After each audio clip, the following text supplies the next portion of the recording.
Vous êtes tout seul, monsieur? On va venir vous chercher, d'accord? C'est bien ça, Doudou, très très bien ça, Doudou. Ouais. Répéter des interventions pour se préparer à sauver des vies. Sur ce terrain prêté par une entreprise de travaux publics, les pompiers ont reconstitué un effondrement d'immeubles. Cherche à boire. Les chiens s'entraînent à localiser des victimes dans les décombres.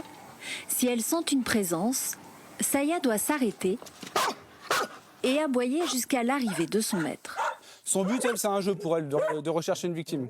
Donc là, j'ai une récompense dans la poche à l'arrière et je vais pouvoir la récompenser.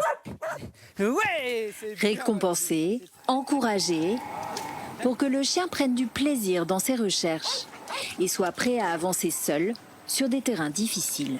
Des fois, on va devoir les engager dans des bâtiments où nous, on n'a pas le droit d'aller parce que ça risque de s'effondrer en fait.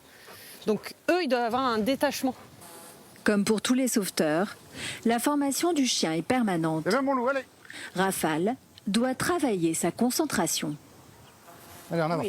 Rafale, Rafale, Rafale, Dans cet exercice, Anthony joue la victime.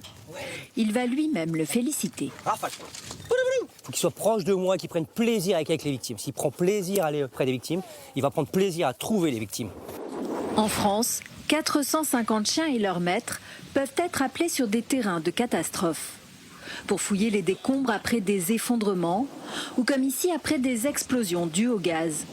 Le chien va vite. C'est indispensable pour sauver des survivants. Le flair du chien, il est 1 million de fois plus performant que le flair de l'homme. C'est des sauveteurs à part entière. Le maître sans son chien n'est rien. Le chien sans son maître, il peut être mis en difficulté. Donc c'est vraiment un binôme indissociable pour réussir la mission. Si les fouilles dans des décombres restent exceptionnelles, d'autres missions sont plus courantes. L'exercice a lieu cette fois dans le village de Dry. Florent va demander à sa chienne de retrouver une personne égarée. Je vais lui faire sentir l'odeur de référence. Donc là, en l'occurrence, le mouchoir de la victime.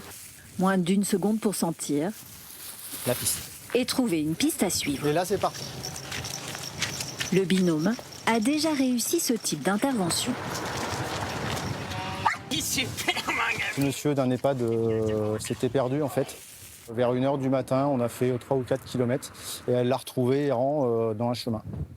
Voilà, en bonne santé, donc bilan plutôt positif. Le pompier s'en remet à son chien.